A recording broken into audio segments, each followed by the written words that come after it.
Oh man. I guess we're live. Yes. Good, Sorry, it's good always afternoon. confusing. Good afternoon. And good morning if you're like our lovely guest joining us from Australia. Yeah. Good morning to the other side of the globe. Exactly. Yes, yes. Although it looks like morning here too. It's really nice and sunny, and we're already. The sun stays up totally long already. Till Yeah, the sun 7. is setting, one Toronto, the sun is setting after 6 now, Mm-hmm. which is much better than 4:30. And it kind of feels like summer.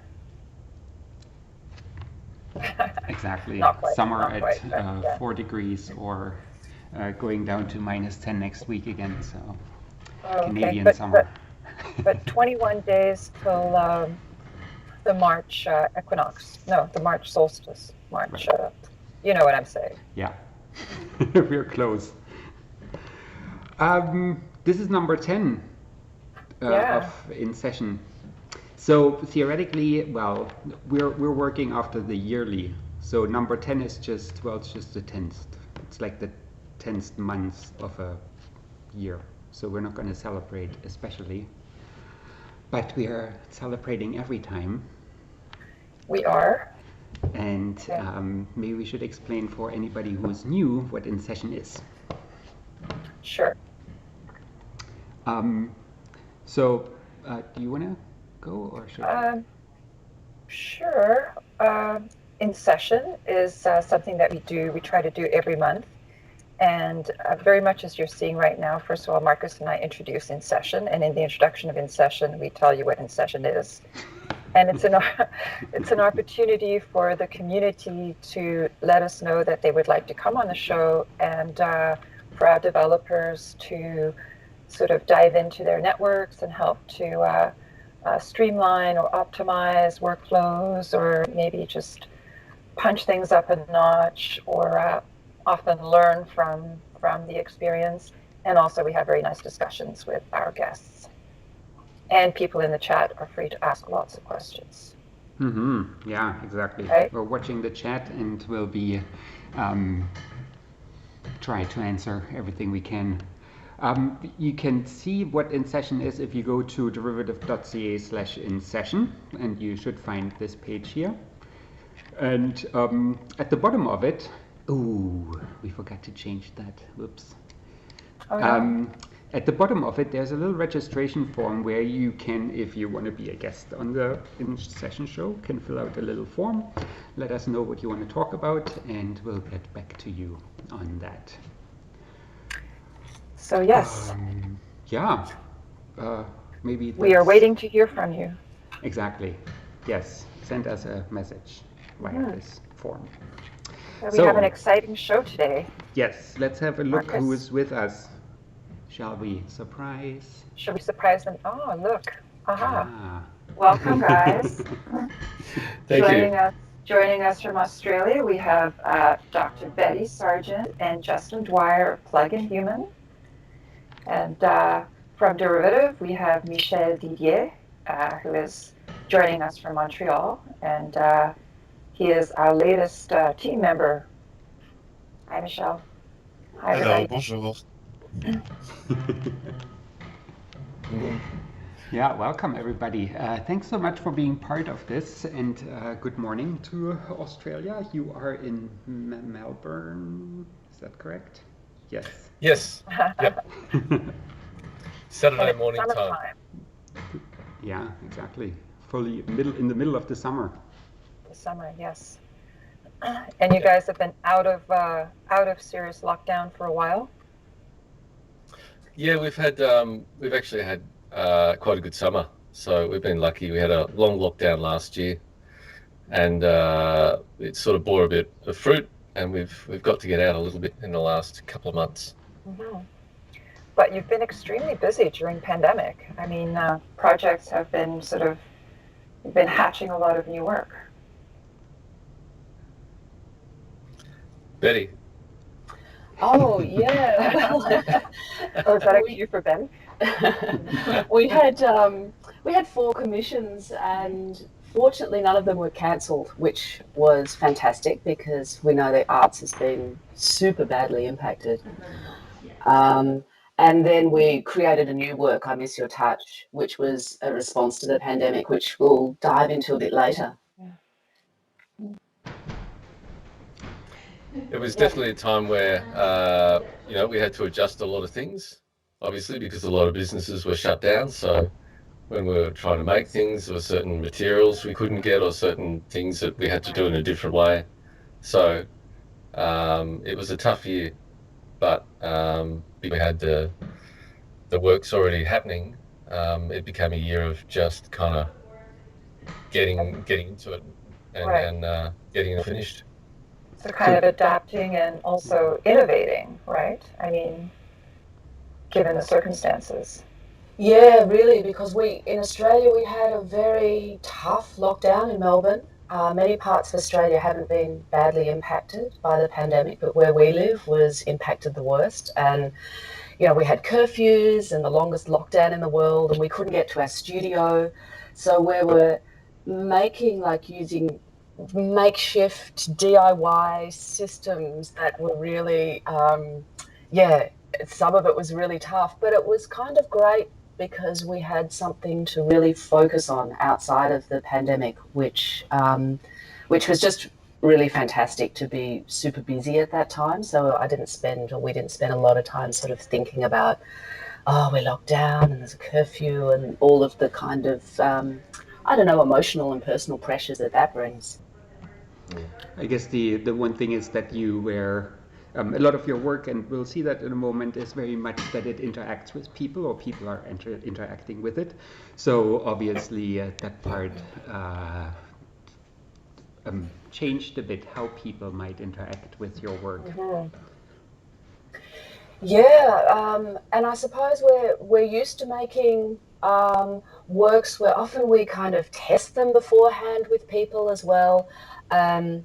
So the artworks that were the commissions that we were doing were all going to be viewed sort of once things opened up a bit. So one of them is just opening now. One of the light sculptures that we've made is just opening in a couple of weeks in an area in Australia that hasn't really been impacted by the pandemic, so people can come and see it, and galleries are open. But then we did have to adapt and made this sort of virtual artwork, I Miss Your Touch, which allowed people to come together from separate locations. So, yeah, we really did have to adapt our work on the way that we saw our audience, because audience is a huge consideration for us. Yeah, I was just looking at your work again just now before we got together, and it occurred to me that pretty much every work that I looked at, it's as if you're making a space, or sort of giving your audience or participants this opportunity to either experience themselves, like their neural data in dreams, or sort of hidden parts of nature in Breathe, or their city environment in the playground, and then in I Miss Your Touch, actually allowing them to experience sort of being together virtually. So is that something, I was wondering, is that something that's always been sort of an intention with your work, or did it develop? I think that's pretty intentional. Oh, sorry, Just, did you want to say something? No, you go. I think that's pretty intentional. We sort of, I think the most fun thing for us is like we come up with these ideas, like what do we want to do? What are we curious about learning? And where do we want culturally the world to go? And then once we have this concept for the artwork, it's like we turn things 180 degrees and don't think about it from our perspective, but think about it from an outsider perspective and go, well, how is the person going to feel like they're in the center of this artwork, that they really matter and that their presence here matters? And that's when the hard work really starts. And you have to think about hardware in a different way, and how people are going to, interact or interface with the artwork. And that's one of the toughest parts of the job. I really enjoy the kind of engineering of the sculptural elements and those kinds of things, and the programming, and there's all of those elements. But the audience is a tricky part of the job, but important, Yeah. I think. Well, I think you guys pull it off remarkably. I mean, every piece just seems very much centered around the audience or the people interacting with your work. That's a little bit what we're looking at right now, is a video of the playground installation that you did 2017, showed in Australia, also at ACT in Gwangju in Korea. Something which really has audience participation in the way that people find pieces or interact with pieces in the mapping. It's a projection mapping installation, and people could find pieces around, like not in the vicinity of the project, but actually in the vicinity of the location where it was shown, and add to it. Very interesting. Yeah, treasure hunt. Treasure hunt. People love having a mission, so Right. it was great to give people a mission for them to go and explore the space, and then have them come back and excuse me, and then add to the artwork. And it was great to watch people come in because they were seriously excited. You know, I found this piece, I found that piece, and then actually to place it on the sculpture, and then to participate in the mapping and the real-time mapping which TouchDesigner offers in terms of cam snapper and so on, was another kind of aspect to kind of bring a whole bunch of different things together. We have a frozen Justin. Lost your video, but Really? oh, there we go. Oh, you're back. You're back. Great. And I also bought Oh, I bought yay. one of the pieces from, can we see it here, from the playground. And most of them are sort of square, like 10 by 10 centimeters square. But this one I like. This means art in Hangul, in Korean. Oh. So a part of the kind of thinking about the audience is also thinking about language and, you know, how are they going to relate to the artwork. And part of this artwork was it's made up of a bunch of words, and they connect these words together onto a larger sculpture. And so when you look at it, it's a kind of, I don't know, a language or a story of how it is that they've interacted with their environment and with the, you know, the art center, the, you know, Asia Culture Center, or whatever the environment is the artwork's shown in. We hide these around those kind of art centers. So I guess if you did speak Korean and you were looking at this entire sculpture, you'd be identifying different words and kind of piecing together, well, as you sentences or combinations of words as you identify them. Yeah, and I suppose it's like a keyword, sort of like a keyword search. So it's there's sort of, you know, trigger words or important words that we think will help maybe people connect with the artwork or connect with their architectural environment. And we give the location of these words, we publish them online, and we have these printed maps. So people do go on this treasure hunt where they can actually go and find all of the words that are hidden around this place. And part of what we really wanted to do is socially and physically engage audiences, like bring a kind of physicality into it. And so audiences had to, you know, crouch down and look under things and, you know, stand on top of park benches to, you know, reach something up high, and that they were really physically engaged. And we would find people would be like, find these people and hold them up in the air and go, yeah, I found one. And they would be really, there would be a physicality to them. And I love that, because one of the concerns with technology generally is that it makes us less social and less physically engaged. I mean, sure, we're stuck to our phones and we're chatting to people, but it's light touch in terms of, Yes. you know, our social engagement with other humans. And we want to do the opposite, make people more connected. And that's a good keyword to move over to your other project here that is called Dream, which again connects people and technology in a way. And so in this sense, they're controlling part. They have partially control over the installation while they're sleeping. So themselves are not actively participating, but still they are performers while, well, resting, I guess. Is that approximately right? Yeah, there's two parts to this installation. There's a performance and then there's an interactive installation. And the performance, we had two sleeping teenagers. And it was kind of like diving into this taboo of the teenage mind. And also, how far can we push this idea? Like, we observe so many people through reality media and social media, and sort of forego living our own lives and pursuing our own dreams. And we look at these kind of curated dreams of others through Instagram or whatever. Yeah. And how far can we push this thing? Can we ask audiences to come into an exhibition space and not sleep themselves, but just watch other people sleeping? Like, just push that to the most ridiculous point. And then also make this teenagers. So you kind of go, is this okay? I'm kind of watching these people sleeping. This feels weird. And so we kind of wanted to make them a little bit uncomfortable, but the environment was really quite beautiful, actually. And it was shaped from the neural function of the sleeping, and they were sleeping, the sleeping teenagers. And so whilst you're meant to feel uncomfortable, you're also in this maze. When you get to the back blocks of the maze, it can feel really weird as well. And so we wanted to make this kind of otherworldly space and this kind of uncanny kind of space.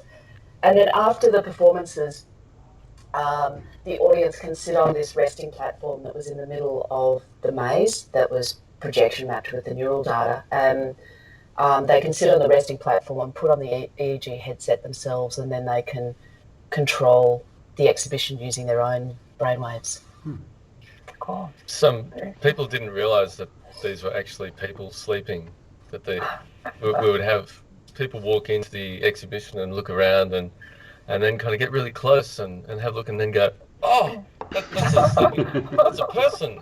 I thought they were dolls or something. Yeah. So it was quite entertaining. How do you keep two teenagers asleep, though? It actually took a lot of training. Their summer holidays was spent really training with these EEG headsets. It's not easy. Like, people, they were paid and they were, it was a proper job. And we've got all these laws in Australia about how, you're allowed to work with teenagers and the rules around that. And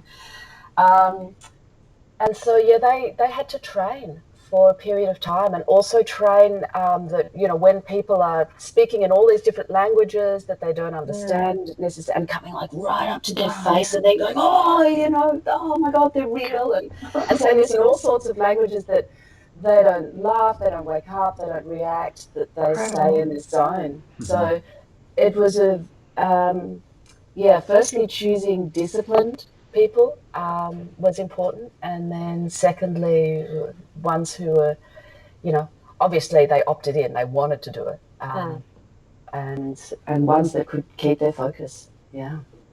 One of my favourite pieces of this artwork was when we had the two different sets of brainwaves on a crossfader. So you could actually just crossfade left to right and see the different data and how that would affect the room. And that was really fascinating. You mean from teenager 1 and teenager 2?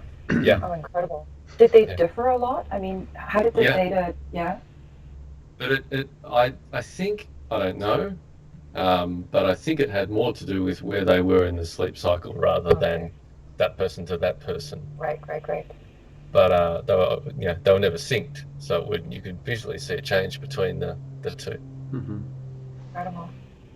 And it was funny at the end of the performance, they would we would wake them, and they'd be like, literally be sort of, and people would then realize, they're asleep, because they would be waking up and going, it's really kind of bright, and looking around, and it was quite delightful. That was one of my favorite points, of them actually waking up and coming into the environment. Mm-hmm. How long was a performance? So for how long would they be asleep? The performances varied from, a couple of hours, and some of them were really tricky, and this was the discipline part of it. Some of them were 45 minutes, and then you'd have a break, and then there'd be another 45 minutes.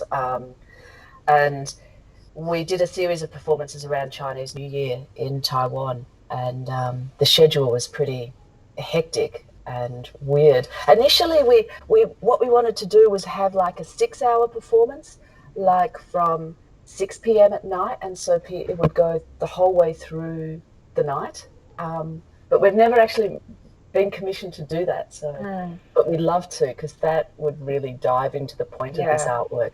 Yeah, that would be great. I mean, do you record yourself sleeping? I mean, you could just record yourself, right? Random nights. Yeah, there's something great about real time, isn't there? Yeah.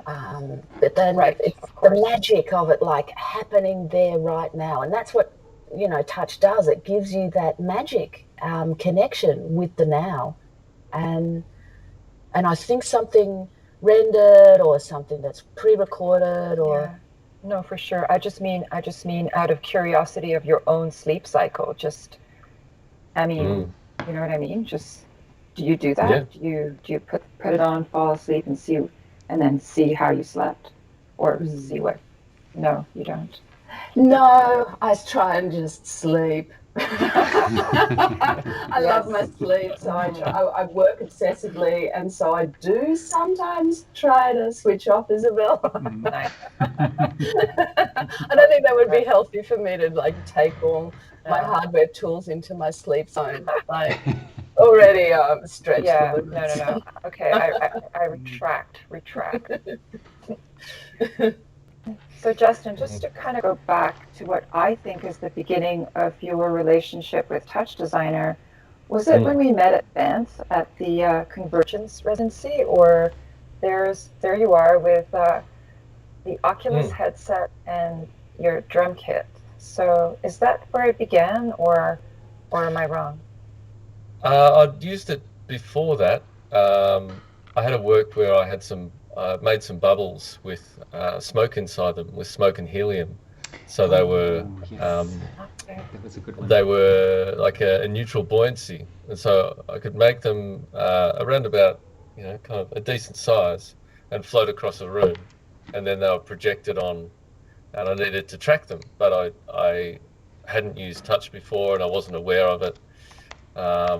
And I ended up going to a touch session run by Andrew Quinn, and I was sitting in a room full of programmers, and I said, "Hey, I'm trying to do this thing. Can anyone help me?" And everyone looked blank, and I went, "I'm in trouble," because I got the funding for this, and I was just I don't know how to do this. And Bob, I've forgotten Bob's last name. Jarvis.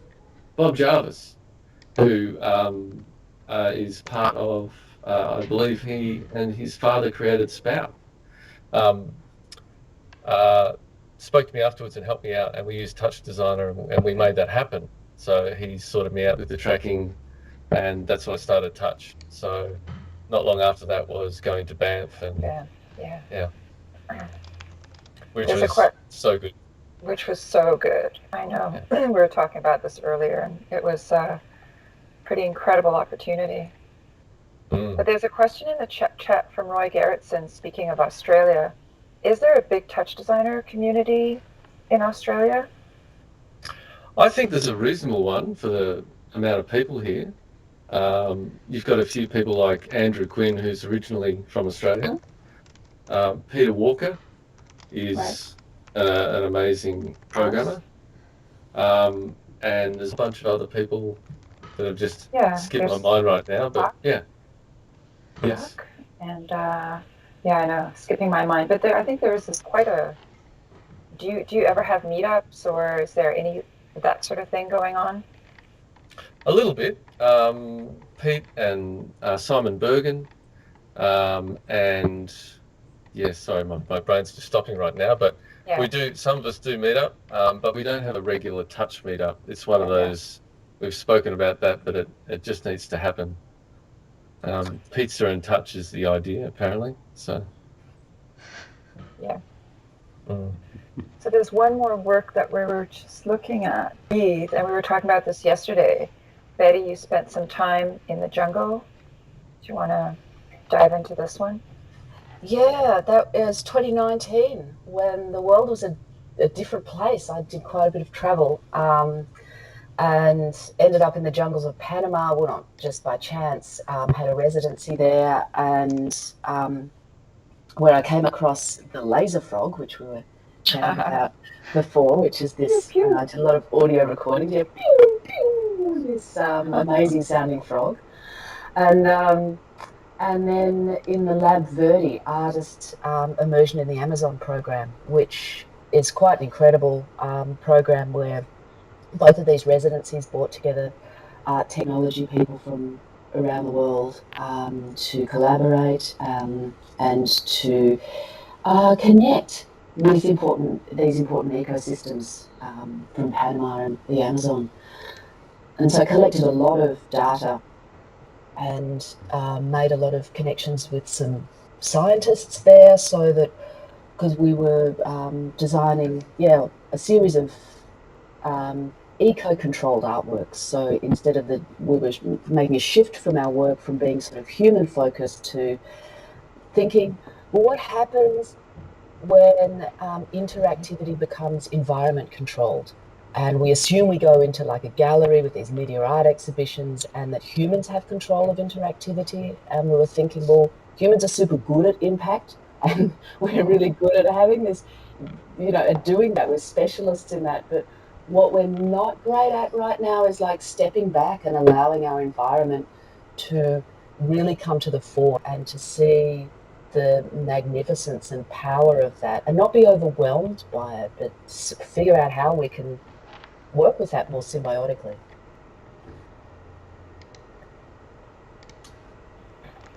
Yeah. So I suppose, go ahead, Isabel. So breathe is, you are using sort of this kind of microscopic data, and then you built the light columns, and then there's this play of and you actually set it up in a forest, did you not? Yeah, we did. So there's a few things going on with this installation. There's LEDs which we mounted on hollow aluminium poles, which, if anybody's interested in working with LEDs, is a super great way of mounting them because aluminium is a heat sink, and the heat goes out inside and out the top of the hollow pole. So fun fact there, but it might save you a lot of grief because LEDs can overheat. And then on the outer side, the outside of the LEDs is this recycled acrylic tube, and that we printed that with photos that we took under microscope of elements from these natural environments, and then the color and the patterning with the lights is obviously run with TouchDesigner, and that's controlled by data from the environment. So this is data around, the barometric readings, the soil, water qualities around there, air quality, temperature. So all these different sort of data points that we collected using an Arduino and sensors that we put together ourselves. And then, this installation's happened in a few places, and sometimes it's happened in the forest, which is just kind of really beautiful for me anyway, to kind of bring that back into a forest environment. Beautiful. So, Justin? No, I was just thinking of with different artworks, there's always this point where you see either people interacting or there's a moment where you just kind of see what's going on. And for me, the one with Breathe was people would walk through it and they would just kind of feel it as a space. But at one point, this group of teenagers walked in and didn't do the chin stroking, looking and thinking, all just walked in and lay down. Fell asleep. And well, they didn't fall asleep. They were still talking, but they just walked in and lay down and started talking. And I just went, that's it. That's exactly what you should be doing at this installation. Mm-hmm. So it's something that works over time. Yeah, and you can't predict how people are going to react to it. No, you cannot. Very nice. But I'd like to point people really also to your website. There's a lot more pictures on there and videos where you can look at the these installations a little bit more in detail. So that's pluginhuman.com, and also some more text and background that explains it all. Yeah. And I mean, you tend to write a lot of academic papers for all your projects. That's really great to have that documentation and resource after. Yeah, we collaborate with a research lab and the Exertion Games Lab, which is at Monash University here in Melbourne.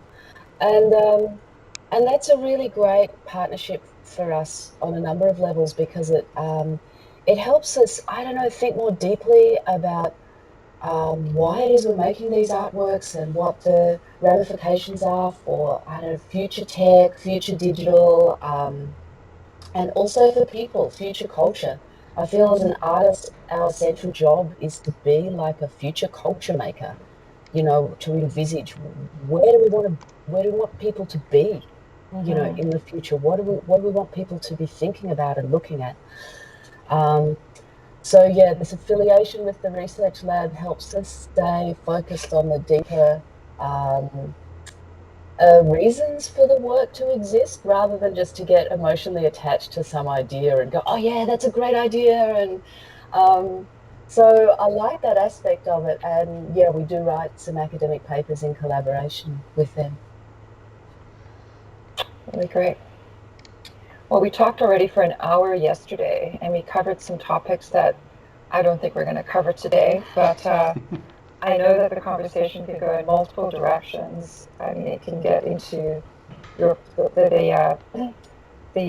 biodegradable polymers that you're making out of some kind of pesky Australian tree that is full of carbon that is really hard to get back in the ground. Yeah, I brought some of those along too. Oh, good. Okay.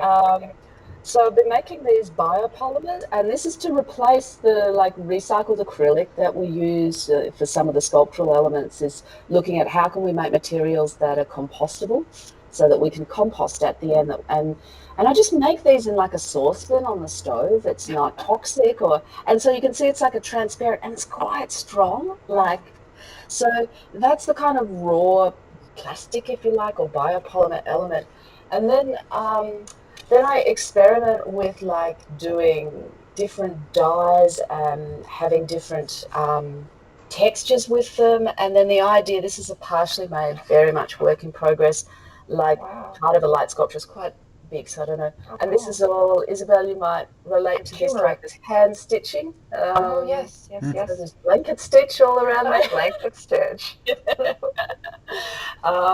So this is the biopolymer, dyed by turmeric, you're right, stitched onto a recycled wire frame because, we're just trying to investigate, well, not trying to, we've been investigating carbon neutral and how we can work towards carbon negative artworks. So firstly, we have to get real about the materials that we're using, which includes our digital footprint and our travel, which is a much more complex discussion, but we are, trying to reconcile all of those elements of our work. I guess one of the things about what we do in terms of creating works in galleries, and some of them not necessarily works which will stay together or be purchased and placed somewhere. They're more ephemeral works, but you're using physical materials. And it did, we would look around and just think, a lot of these materials are just not going to be reused. And so you make something and then it's thrown away or hopefully reused. So we're trying to just not use so many things, not use so much material, and whatever we can recycle and put that into planning.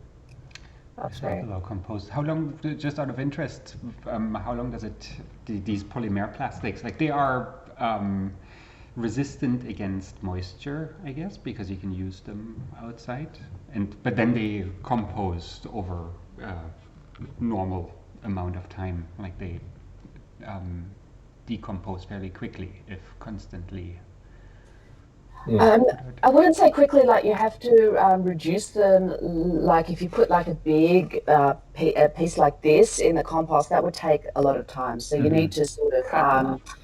yeah, we've got a way to mash them up quite quickly. Yeah. And that helps them break down.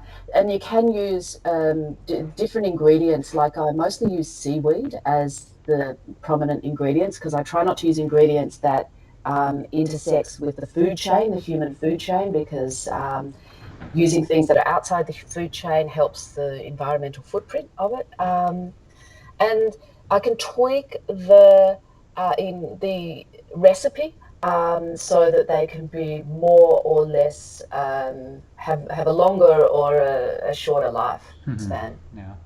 Huh. We do have two questions from the forum. One is from Brendan McCarthy, who was asking if Breathe was a standalone installation or was it part of a larger Lightwalk event? Well, that's been exhibited a number of times actually, and the first installation it was a part of a kind of a light walk event. So yeah, he's right there, and then it was exhibited as part of White Night Melbourne, which is a night or weekend of all night light installations, and that was at the Melbourne Museum in collaboration with First Nations communities and the First Nations collection at the museum. And so it was used as a set in a way or for First Nations performers. And so we collaborated and worked with them quite closely to for the artwork to exist in that way. And then it's been also shown as a standalone immersive installation. So I'd say all of the above. A lot of our works get re-exhibited over time, and because we do try to reuse, all of the materials that we have, and so they're often sort of out getting exhibited at different places. Touring. Yeah. Indeed. And another question from Greg. Marcus, there's a question from Greg. Yeah. Question from Greg, who, can you hear me? Yeah, I guess so. Yep. Who is, did you find the data from the jungle project you were developing accurate or noisy data that went up and down incomprehensibly? It's always challenging to get good real-time data from transducers. That would be, there was such a choice of data because there's the choice to use audio or there's the choice to use basically the weather station that we put together with the Arduino. So that had humidity and luminosity and temperature, wind direction, wind speed. So honestly, there's a lot of data to choose from. And so it was a matter of just going through and going, yeah, that looks like the most interesting or responsive or, sometimes it would be something which had great valleys and peaks. And so maybe you smooth it out a little bit so it's just not too wild, you bring it within the range. But yeah, really such a large amount. It was a feast of data. We can do so, it. Yeah. And I think that's the key when you're getting especially live feeds of data is variety, because if you're just having a single data source, then maybe nothing's going to happen and nothing will change, and that's a problem. Or maybe there'll be a storm and it'll kind of one parameter will just go wild, and that's unusable as well. So yeah, I think having a variety of data streams gives you freedom, and then you can design a system that automatically, selects where you're going or what data set you're using. There's this one piece, I forget who made it, but saw that somewhere at some point about on nothing happening. It's the rotaries that, it's a gear section, and the first gear is turning every second, and then it increases in how slow they turn, and the last gear turns once through the life of the universe or something like Oh. that. Maybe not Isn't quite. that isn't that the music composer who did the thing in the church in Weimar? And that I'm really blanking. Super Yeah, famous. I can't remember who did that, but I just thought on the data happening and not happening. If you take time as data, sometimes it can be a little bit slow. That's some kind of gearing ratio. That's bad. Well, should we talk about your current or the project that we're looking at a little bit as well, which is of last year now, because we have 2021. So this is a 2022 project called I Miss Your Touch, aptly named, I guess, from not being able to interact with each other. So what is this? What is this? This was well, it was really a response to the pandemic, and really the first thought was to think about how we can bring people together without using a lot of technology, or with technology that people already had. So it was not a matter of kind of going, who's got to connect or who's got this and that. We just really started from thinking that lots of people have webcams. So where do we go from there? Betty. Yeah, and it was, we made this super quickly, like, the pandemic happened, and we were, I think, stunned globally for a moment. And during that moment of being stunned, we just went, what can we do? Like, the arts have been shut down, but we just thought we need to do something and help people. And it took 40 minutes to make the first iteration of this in TouchDesigner, because it was funny because we sort of we talked about it, and then 40 minutes later Justin said, so something like this, and I was like, oh, that's mad. Anyway, so then we just got it out there straight away, and we were in total lockdown here in Melbourne, and we projected it onto the outside of our studio. People weren't allowed outside, so there was no audience, and so there was this eerie thing of this installation happening live in real time, connecting two people via webcam who were in separate locations, and the artwork responds to their movement, and we augment and animate their movement in real time. And so it's a collaboration between the two participants and us, the artists. And anyway, we projected it onto the outside of the studio, and there was this kind of eerie no audience thing, which was another kind of pandemic comment.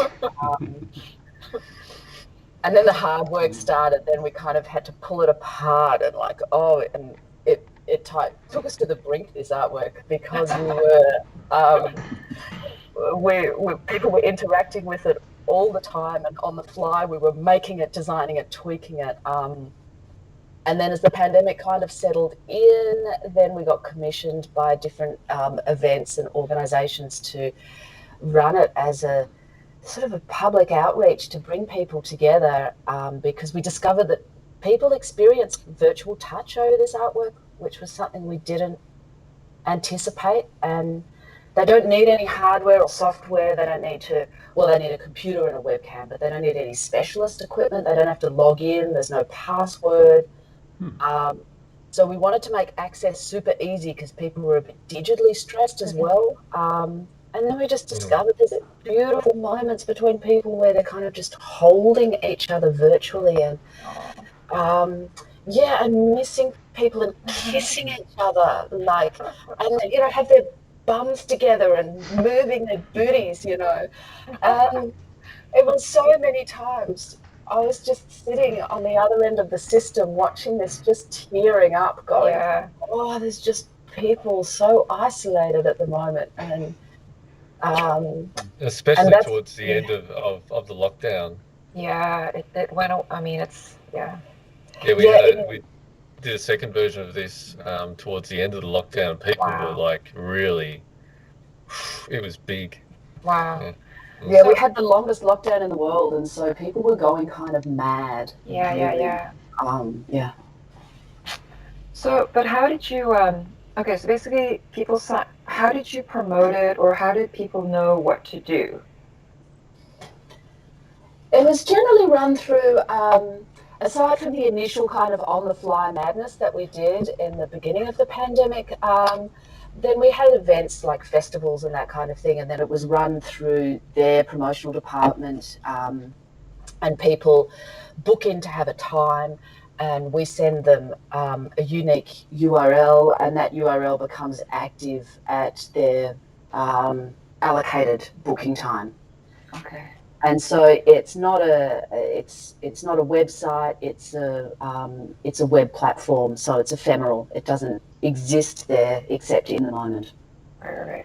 It's an app spot. And you guys have to be there to interact, to do. But I guess you could. I'm not suggesting that you would or that you should, but you could have automated it or just let it sort of, some generative flow of.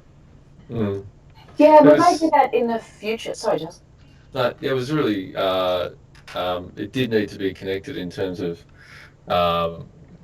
making it flow with the people and what they were doing. So this was all real-time affected. So we could actually create a performance and react to the people that were using it at the time. And I think it's really great to keep it to what it was in terms of a 10-minute time, where you're on, they've got 10 minutes, and then it's done. And it feels like a performance for people too. Right. That's a couple of good tracks.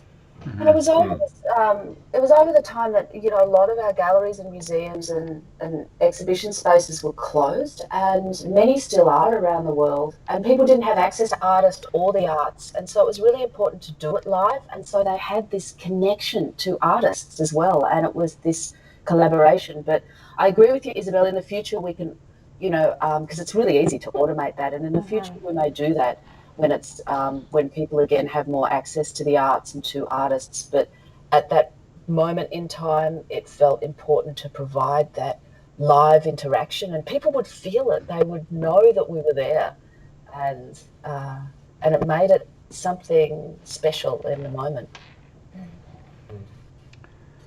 Would the users get something out of it after, let's say, the 10 minutes? If they had a 10-minute slot to have some fun and see some visuals and all that, would they get a recording of that or something?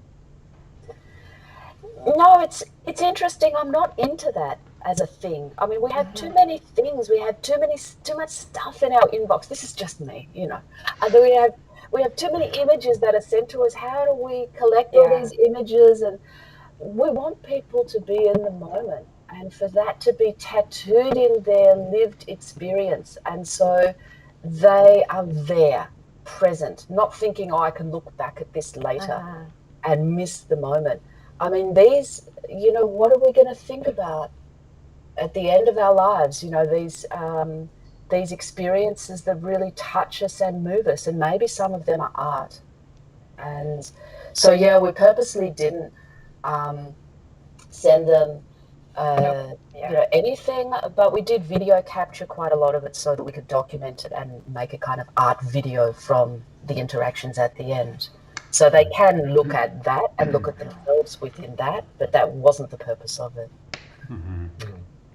Very, very much appreciate that. That's very, very important consideration, and that doesn't happen often enough, I think. So I think there is a real trap,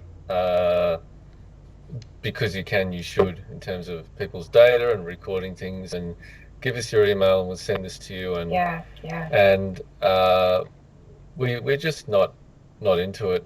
There's enough going on as there is, and I think the realistic view of that is that people go, oh great, I've got that record of that, but they don't watch it afterwards most of the time. And they're thinking about the recording when they're interacting, and how am I going to look on this recording? And right. And just because you can doesn't mean you should. Maybe we should dive in for a little bit, and then we can come back and chat some more. What do you guys think? Michelle, are you you're going to take the lead on here? I could take the lead. I don't know. What do you think, Justin, Marcus, or Sure. who wants to go first? I think maybe we should just quickly, because just to get going, maybe just really quickly just give a general context of what's happening with I Miss Your Touch on a technical level. So you said you had a website and in your TouchDesigner file you're window capturing the website, right? In this It's not moment. a website. It's a web app. So it's like it's an app spot. Sorry, I'm losing my voice right in the moment when I'm supposed to say something. Yeah. Yeah, this is Peter Walker put this together, set up this the app spot for us, and so it gives us a way to send people URLs, and all they need to do is put in the URL. We run the system with 3 or 4 screens.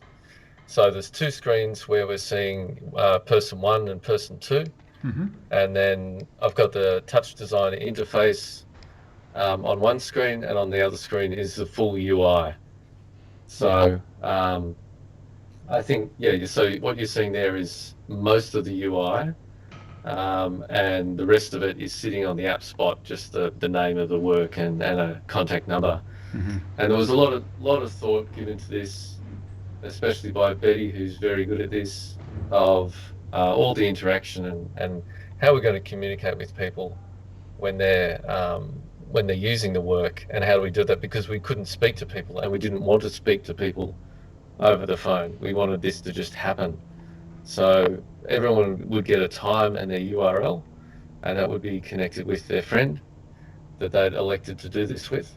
And they'd log on at the time, and then from where we were sitting, we'd get okay, this person's online, connect, are they ready, call, and then we could, I think you can see, you've actually got black spots sitting there beneath the, Oh, right, yeah. So I can control those. These are all messages that we can send to people. So we can say, hey, you're on. Great, you're looking good. Don't forget to move. We actually discovered they didn't read these, and so in the later iterations of it, which was ideal for us because we actually wanted it to be, I mean, I don't like the word intuitive because it means nothing. I wanted it to be more organically understandable from just a visual perspective and not have to read anything. And so we found they didn't read them, so we didn't use it. The only thing we had there, apart from our logo and the name of the artwork, was a phone number for tech support, which occasionally people had to use if they had some kind of, I don't know, they were using their work computer, for example, and they had something blocking the system, and we just talked them through that. Some technical issues, yeah. On your side, though, you also you did control, or you have control over the visual from your side via a media interface. And you were also controlling on the app spot. There was also some music that you were basically triggering from your side. So it's quite the involved environment, like how many things you are controlling, sending out stuff via NDI, a WebSocket I/O connection to the app spot to trigger the music. It's quite the thing to run reliably. There's a long list of checkpoints. Yeah, like sitting on the wall. So there's a lot of just running through it and going, okay, all those, and just kind of getting everything up. So the really the final 20% of getting this up and running was totally the 80%, if you know what I mean. We got the basics of this up and running pretty quickly, but turning it into a work which was reliable and lived on the net and got people connected, and the music was running at the right time, and an NDI and OBS was running well, and that kept us busy at the time for sure. I'm gonna hand it over to Michelle now to go over some of the questions that you had. Yep. Michelle, did you get my connection? Yes. Yes. You should see my screen right now. And there it is. Let's switch over again to the screen share. There we are. Okay. Right, amazing. All So right. I switch as well because I'm on a second screen that is a bit more on my right. And I also have a MIDI, a whole MIDI setup that I've put together to show you a few things, Justin and Betty. And luckily, I almost have the same controller as yours. I also have an APC40, just the version 2. Uh-huh. So here is the overview of what you sent us. And what we're going to start with is just cover a few things here. So I did a lot of cooking on a few components that are not necessary, on my hand. And also, it was just easier for me to run things with MIDI. I think here you had it's your MIDI in stuff, right? Mm-hmm. Yep.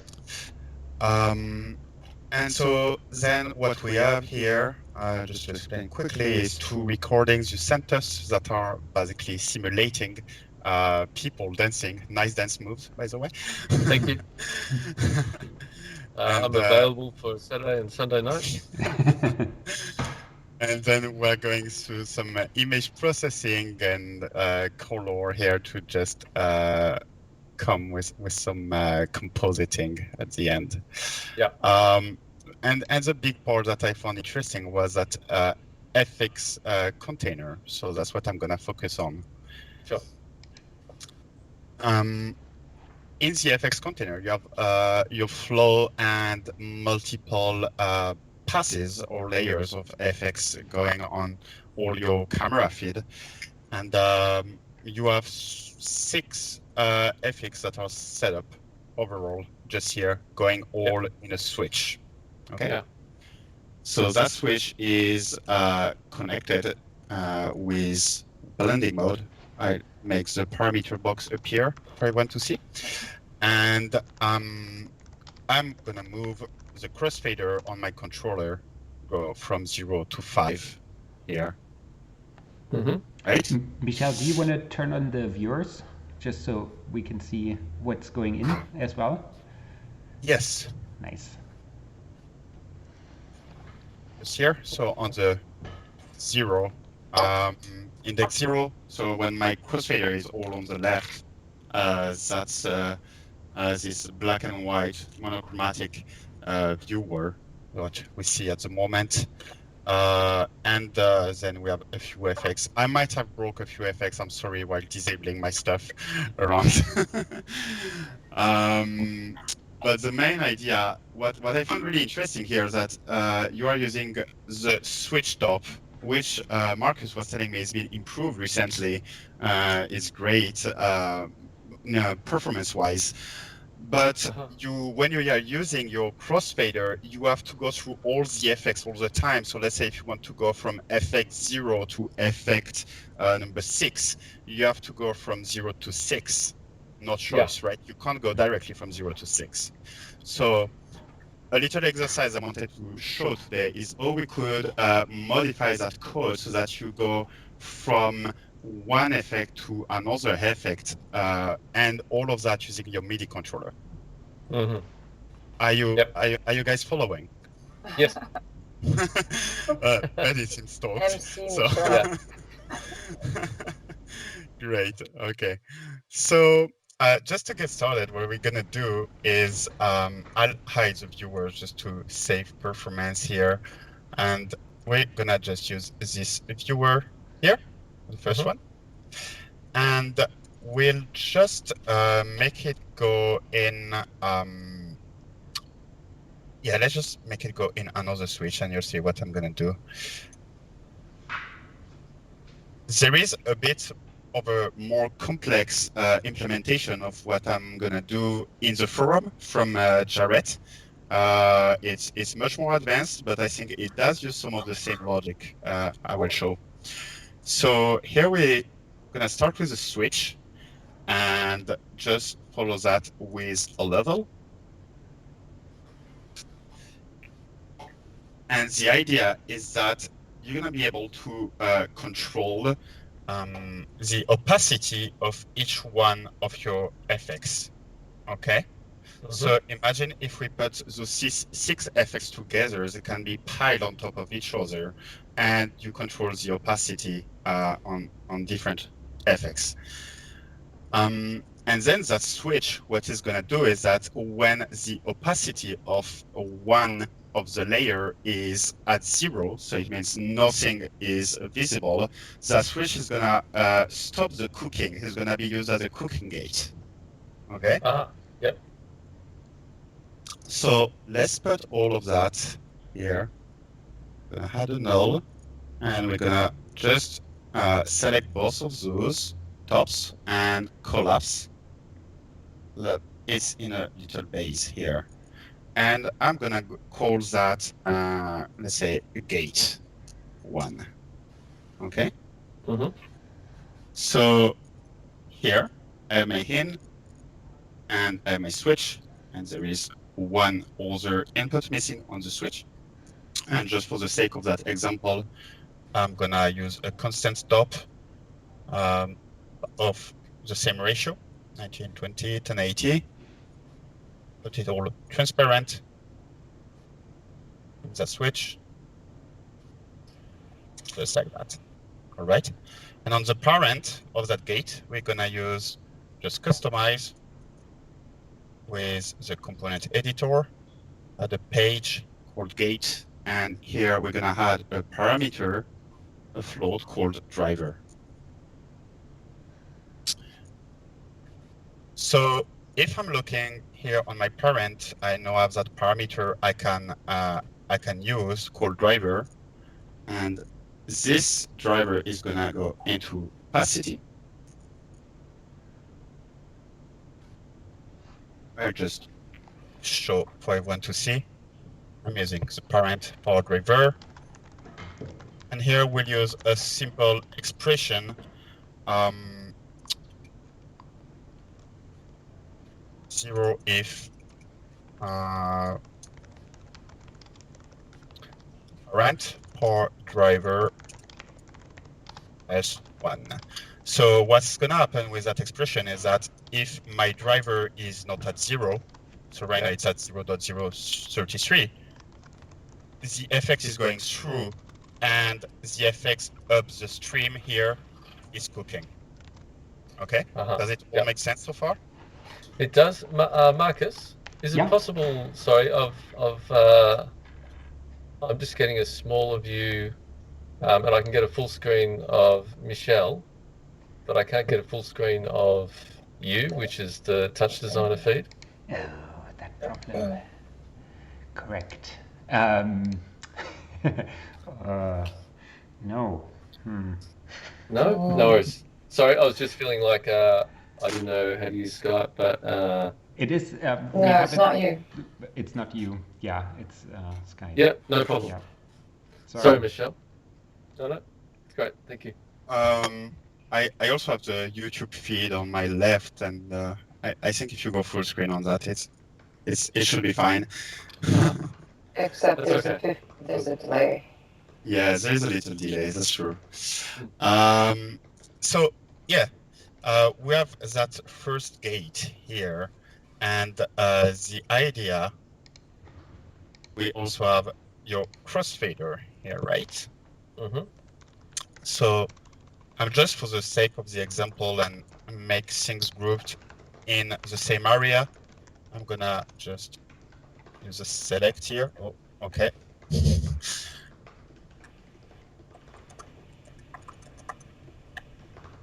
And I have the crossfader.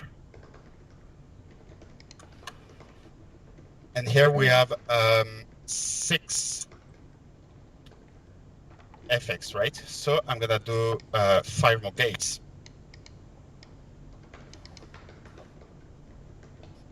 Six effects. Yep.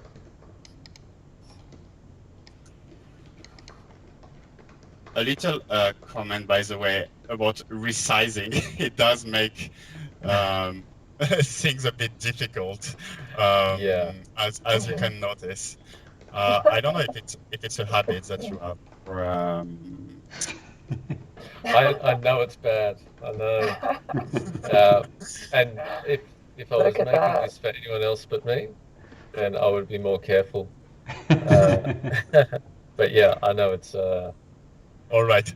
not right. I got them all. There It's is solved. there's a right click menu link too. If you need to resize things, you can select basically a bunch of nodes, like let's say the nulls there, and right click and say normalize node sizes, and that will make them as they were before again a little bit, so in relation to each other. That definitely can help. Yeah, it tries not to screw up everything. It keeps them of the ones that you select, it normalizes in that selection. Anyway, yeah. So now that I have all those gates, with each of them a driver, what I will do is use a composite top. Let me know if I should repeat something, by the way. And with that composite top, I'll be in over mode. Okay. Where right now, everything is on top, sitting on top of each other, right?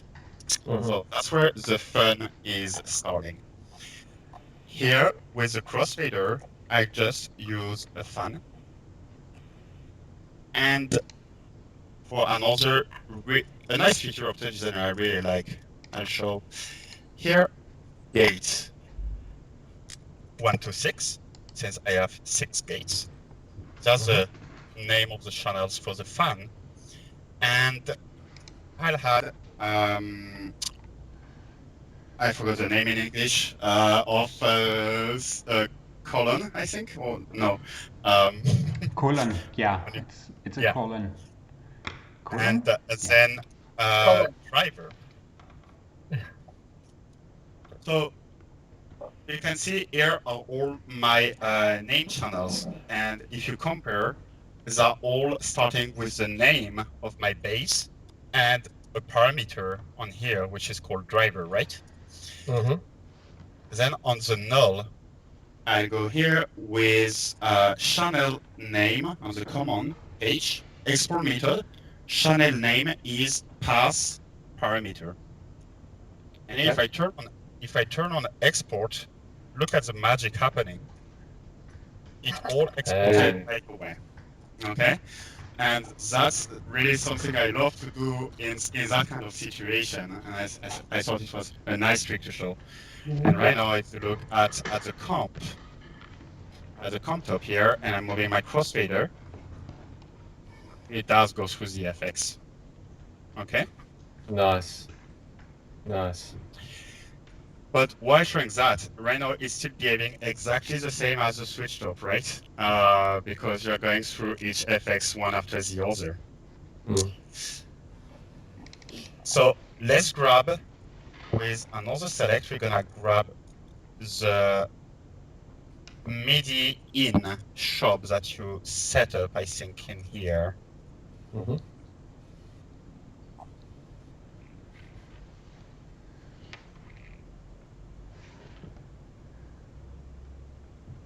And I'm just gonna select right away at the source and ignore a bit of the changes you made here for the sake of the example. Yeah. Right, so here I move the camera so you guys can follow as well, just like that. And it doesn't detect your MIDI controller as a human, apparently, but now it does. Okay, good. All right. So what I want to do is use those buttons, momentary buttons here, okay, to trigger one of your effects. And tell TouchDesigner, right now I'm on effect 0, I want to go to effect 5 or 6, and so on. Okay. Mm-hmm. I know if a nice trick to know exactly which is the button you are touching right now is either to use. Oops, I got lost in here. Sorry. A MIDI MIDI in here. Yep. That way I can know. Okay, right now I'm playing with channel 1, index 1. Okay. That's great because sometimes it's very hard to see on the chop. That's one of the reasons. You could also go in here, but then yeah, which one to pick? So let's pick channel 1 and 1. I think it's this one. Okay. Mm. And I want 6 others, right? So let's go from 1 to 6. Here, just like that. Mm. Okay. And next, we're gonna add a logic.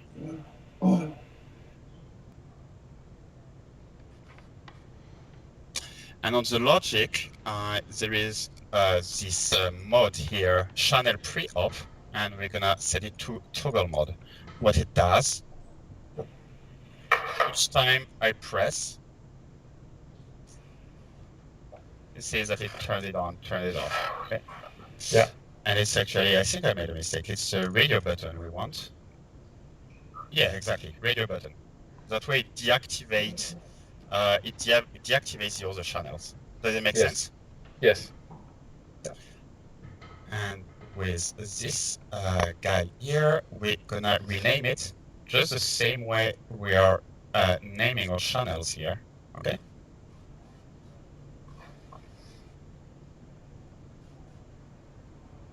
Connect the logic. And now if we look at the effects that I'll put in the background, I'm gonna switch from FX1, which is right now black and white, to effect 6. And you see in one press, I'm going through each of the effects, right? Instantly.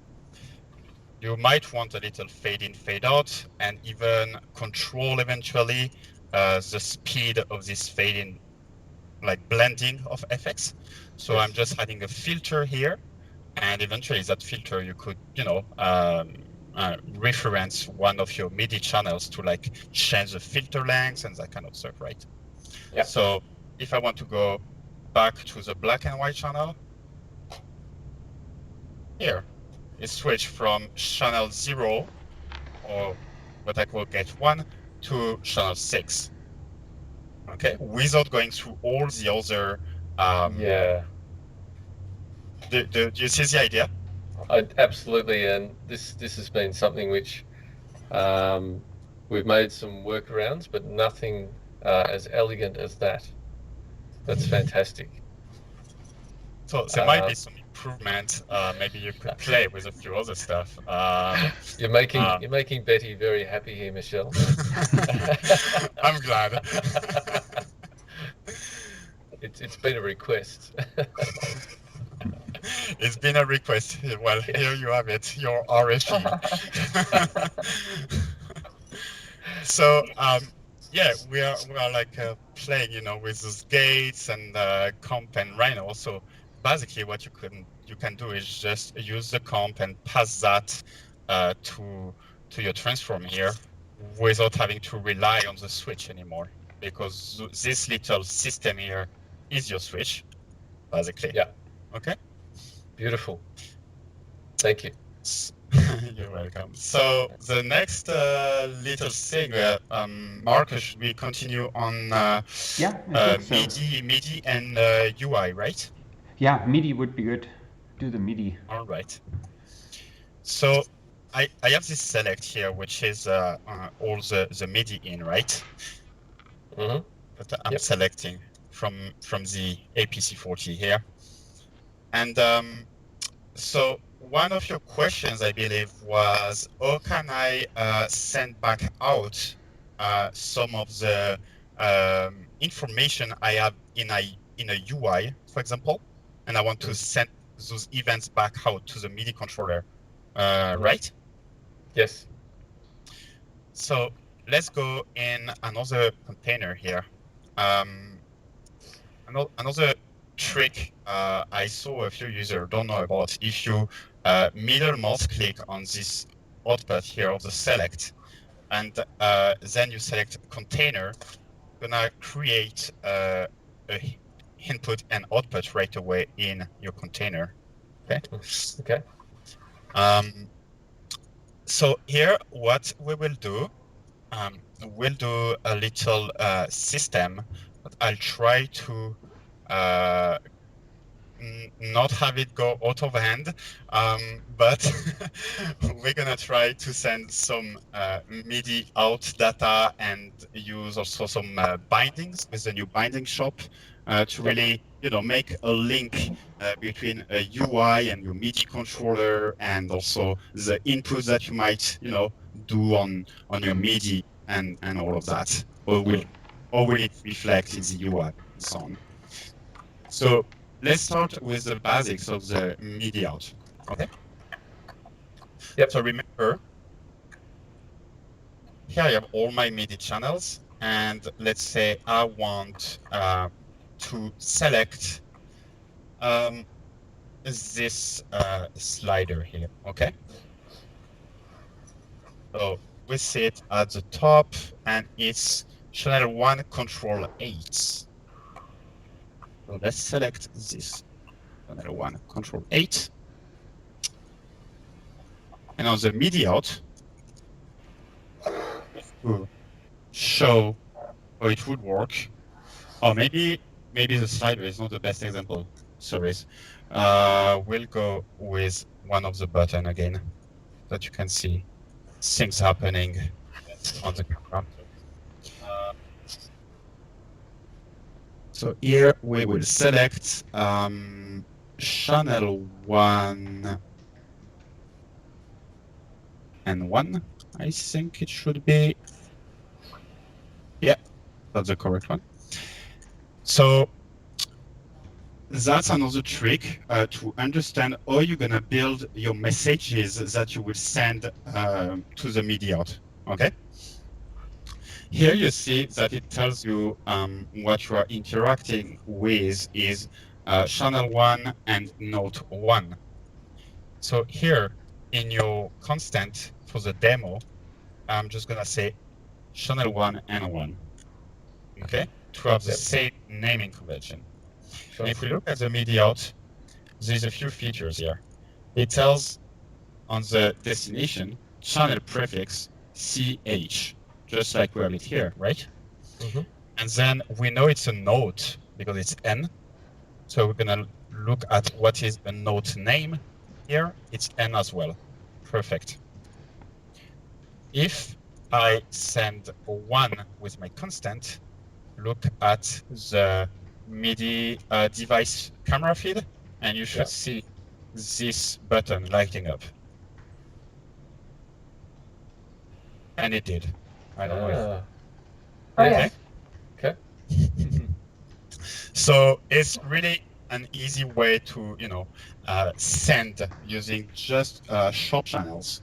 So we can go a bit more, let's say, banana with here an LFO, and we're gonna create a lot of channels with all the same name, channel 1, and I know I have here 40 nodes. Okay.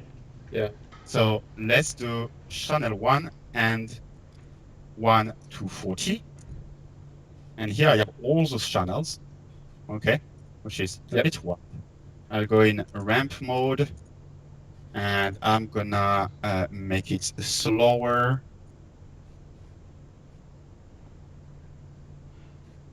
And I'm gonna pass that to the MIDI out. And you see we now are in a disco mode right now on the MIDI controller. Okay? Excellent. So from that, we're gonna try to build that a bit of that UI you were referring. So right now I should turn everything back to 0. Just do that. Lights off. Right? So we have the MIDI out. Okay. Yep. Gonna move the things out of the way. We have here our MIDI in. And we're gonna start with a simple UI. Just gonna go grab in the UI of the palette. I'm gonna go grab a knob, which should be somewhere around here, I think. I think it's endless or something. It's not. Yeah, there it is. Here. Knob endless. Yep. Right. So I want, when I'm moving that knob here, I want one of those guys to react. So when I'm moving the knob in TouchDesigner, I want those LED rings to change to reflect what's the position in the UI. Okay? Yep. So I know here I can also select all my knobs. I'll do that after to really have it on all of them. Okay. And we're also gonna use the binding shop. Okay. So here, if I look at my knob values, it's channel 1, control, and 49 to 56. All right, I have all those channels, Yeah. which allows me to, a bit of understand what kind of message I would send back out, right? Because I know what are the message that comes in. And here, with the bind, we're gonna pass that in.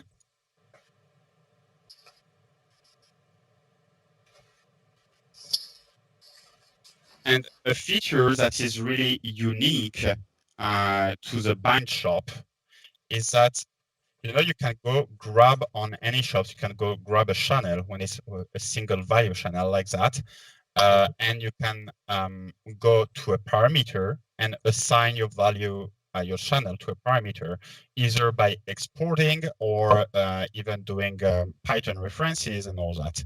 And here, when you are using the bind shop, you have that in the menu. You have the shop bind items that appear. Okay. So what it does is that here, say I did my binding.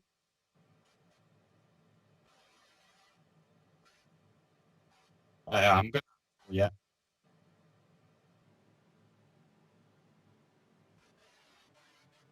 So let's just normalize that 0 from 127 to 0 to 1.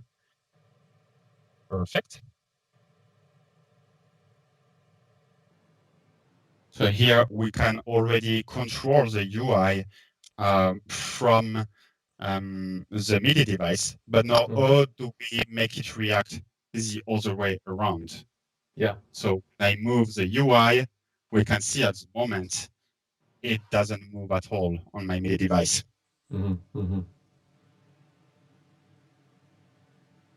So that's where the MIDI out is coming in.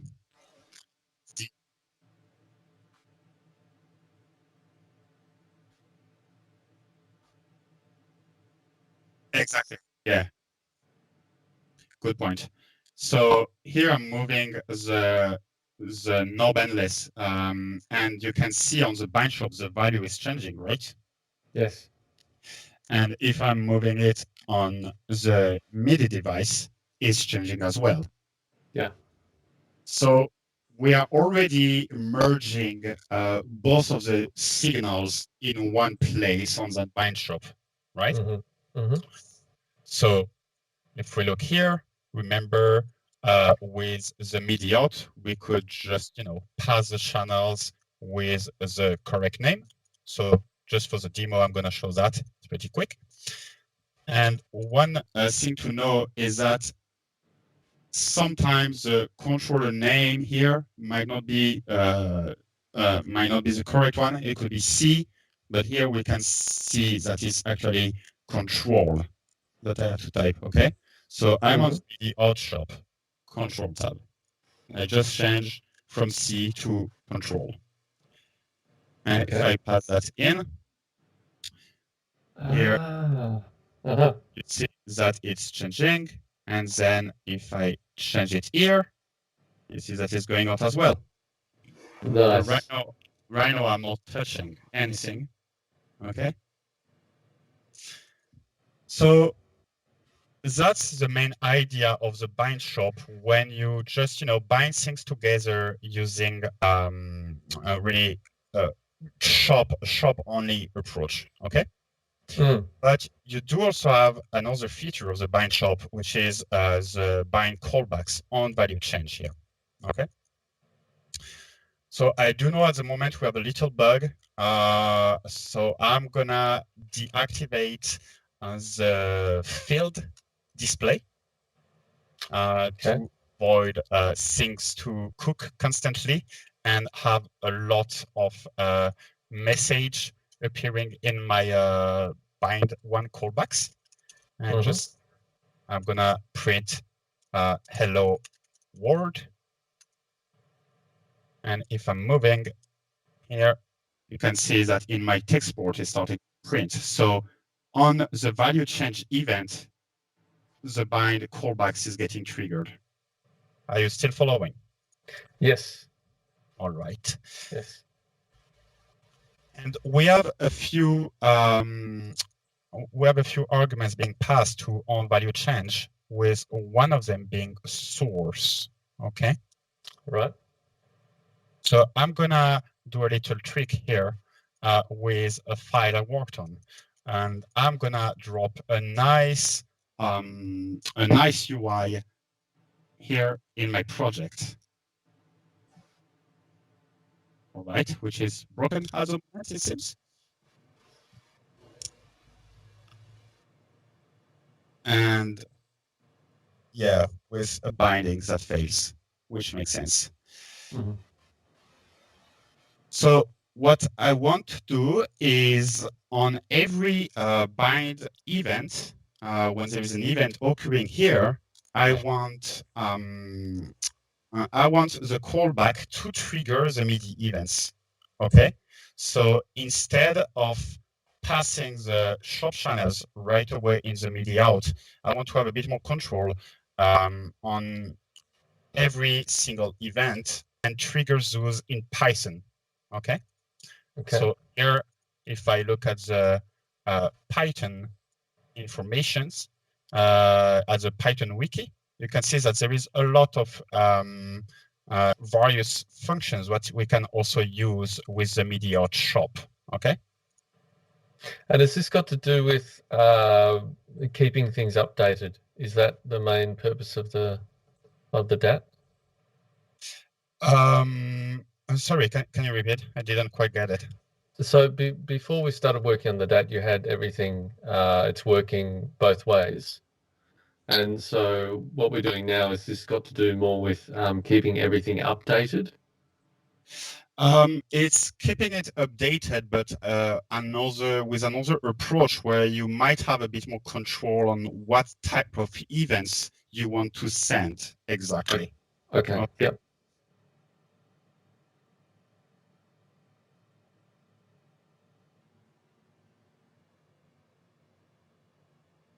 Yes.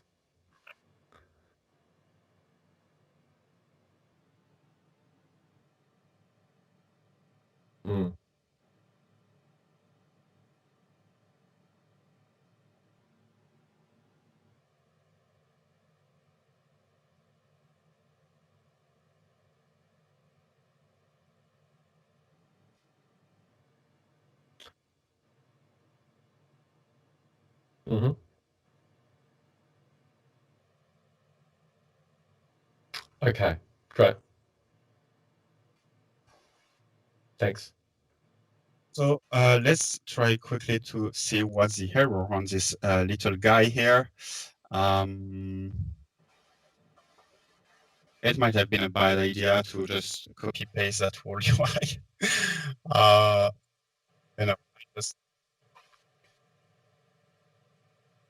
Yeah, I just renamed it. It must be something else is going up.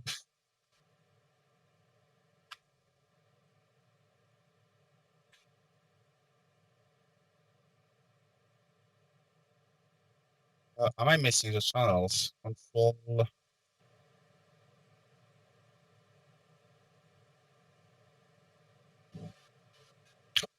Perfect.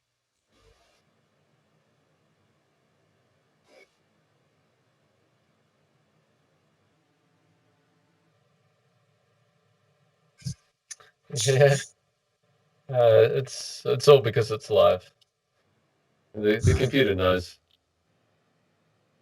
And what I also want to select, I want to select the pads, so all the buttons, and I want to select the faders. So let's check that everything is still working. Perfect. Everything is coming in. On the faders, I believe I have also to normalize the values. Mm-hmm. 0 and 1, perfect. And I'm gonna make a bit more room here. And merge those three guys back together.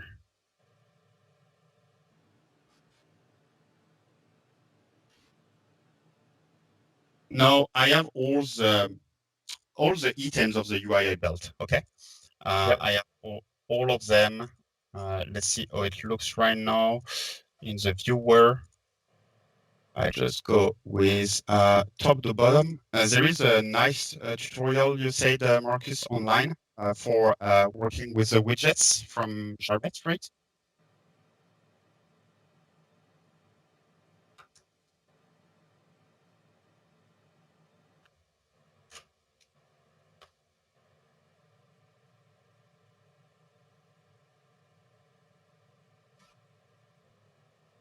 So let's get back to that little guy, the callback, right? Because we started with it and then we just left it hanging. So we have all those arguments being passed to onValue change, with one of them being a source, okay? So if I say print source, and I move the fader physically on my MIDI controller, yep, you can see that right now it's printing the value without telling us much of like where it's coming from. But you can just do dot owner. Oops. Here. yep, And it tells us that it's coming from my merge one, which is just here, which I just renamed that merge one in from MIDI in. Okay. yep. So it makes more sense. And right here, you can see I move anything, and when it's physically changed on the controller, I know it's coming from this guy, okay? Mm-hmm, mm-hmm, mm-hmm. But now, what happens if I change something in the UI? So let's open the UI here, and I'm changing the knob. Well, we can see here already, it's the source owner is knob and the knob endless 0, okay? Mm-hmm, mm-hmm. So I know from the source owner, I know what changed, what channel, when the channel changed on the bind shop, who was the person that changed it, okay? Yeah. So let's continue with print source owner pass, because right now it would return the operator class, but I really just want the pass. Mm-hmm. And we will say if knobs, we will start with the knobs, in source owner pass, do something. Okay. Yep.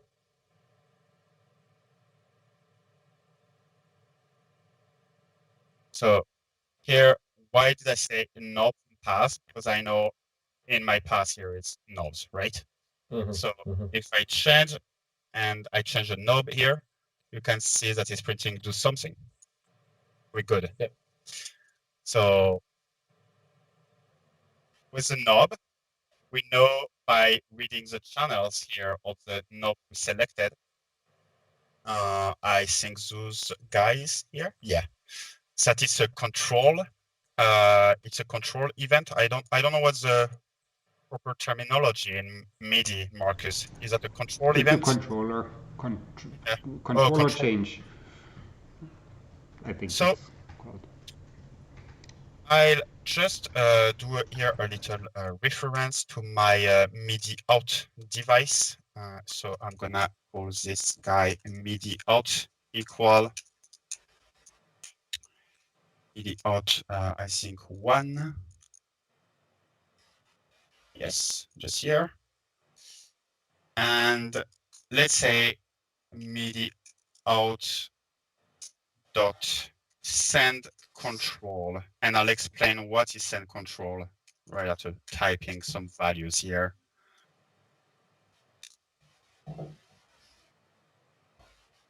Let's say, what was my channel name?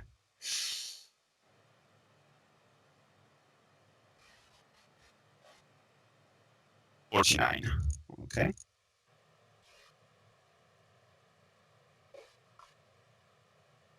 And here's the value. Let's see if I move this guy. What do we see here? Oh, hello, Mac. So when we here trigger, an event in the UI, the binding shop callbacks takes care of now sending a controller event to my MIDI out. Okay. So looking at the documentation, the Python documentation of MIDI out, we have a few functions. One that is send, where using the function send, you will have to generate your own message. But we also have a few other functions that are really handy, like send note on.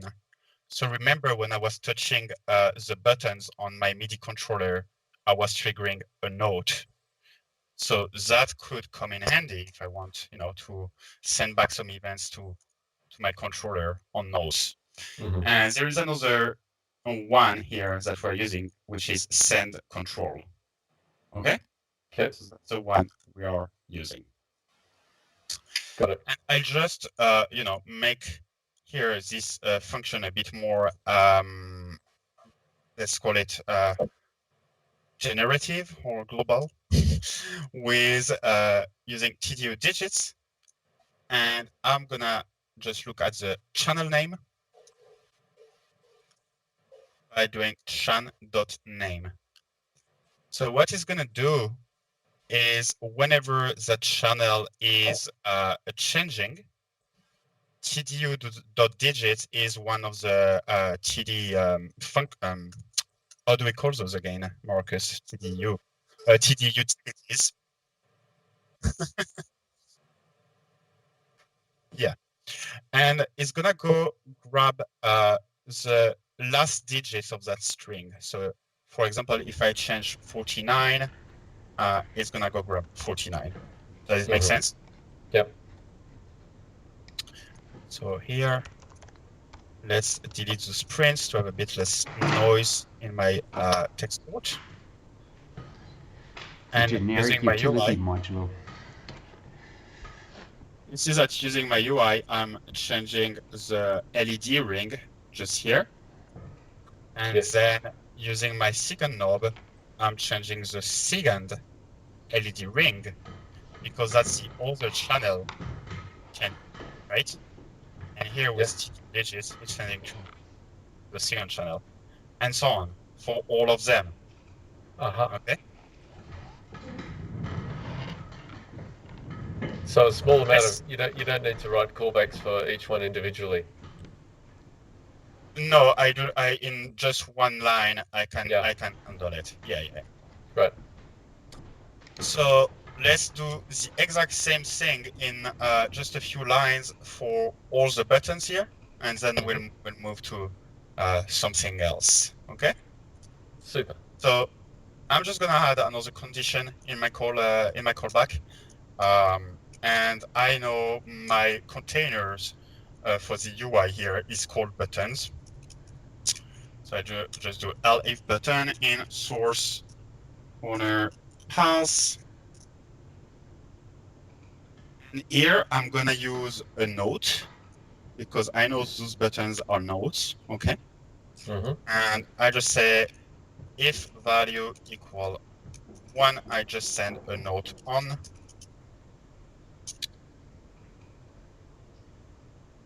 Which was, one of the function in the wiki that we saw earlier. Yes. And it's, I think it's index 1 here. Yes, channel 1. And again, we're gonna use studio digits, shan.name,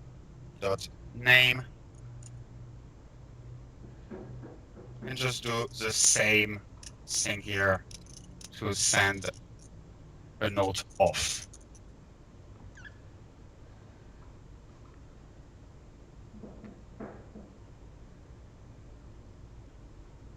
Okay, so let's see what happens when I touch the UI here, okay? Yeah. Huh. Working. I think they're all reacting. It's pretty fast, right? Looks great. Yeah. So yeah, that's a little walkthrough of both the bind shop. That is still pretty recent. I think it's been introduced last year, right, Marcus? And I don't remember. Yeah, I think it's not too long ago. Not too long ago. Fine, sure. And also a little walkthrough of the media out shop. So yeah, what else could we look into, Marcus? I think that's good. You had mentioned earlier the bind shop has this one other feature of picking up values, which is useful. But right. Yeah, channel pickup. Channel pickup here, which would be for your faders. And I think for the rings as well. Yeah. So we can just show it with the rings. Because the rings you're setting, I think that's. But anyway, yeah, sure. With the channel pickup, what it does is that it's gonna, if we focus here on the channel of the rings, if you are changing that ring from the UI, yes, okay, and then physically you're gonna change the value. You want, you want your value to pick up where you change it last from the other event, because you don't want suddenly from your physical touch to like change the value to something that it was not sent to on the other side. I think it's better to show with the fader. Sorry, just because you're setting the value of the knob as well, it's going to be difficult to see there. But the fader makes total sense with that. Okay, so let's do it quickly with the fader. Yeah, sorry. More typing. It's fine. So yeah, again, we just want to go in owner pass, and here the fader on that controller, the faders are also control events. So I just go with media out, send control, And the difference is that each fader here has a different channel index, and the other part is, if I remember correctly, let's look at it. Yeah. Here the control index is the same everywhere. Okay. Yeah. So our TDU digits function need to be slightly different. What we want here is get again the channel name, and what we'll do just to get things done quickly here is to replace control 8 by nothing. And why do I do that? It's because if you look at the channel name, we want to get the digit in that channel, but we don't want to get the last digit. We want to get this digit here. So by doing the replace Python, I'm taking off all that part of the channel name, and then this is becoming my last digit in the whole channel name. Okay. Okay. So here we're doing little replace, and I know that it was control 8 for everything, and then the value. So as Marcus was explaining with the here with the faders, there are not motorized faders. Some MIDI controllers do have those, not on this one. So if I change my fader here, it's now gonna react. I think it should be. Oh, it's not bound somehow. That UI. Why? No, it's not. Oh, there it is. Oh, Yeah. okay. So here it is. So we can see it react, in the UI. But no, if I'm changing this value right from the UI, the MIDI controller knows that I went down at let's say 0.2, okay? But physically, it's still at 0.8, right? So if I'm changing that slider, and right now I'm in channel pickup mode, and I'm gonna change physically the slider, and you see that it's not doing anything right now in the UI, because it's just ignoring the value through the bind shop channel pickup mode, okay? So if I go down, right now you saw that it picked up, okay? So it's one of the really interesting features of the bind shop, and if you want to work with your MIDI controller, on some of the control you might want to do that, because you don't want to be set at 0.2 and then suddenly you touch your MIDI controller and you are back to 0.8, and visually it might control something that will look quite undesired on the screen.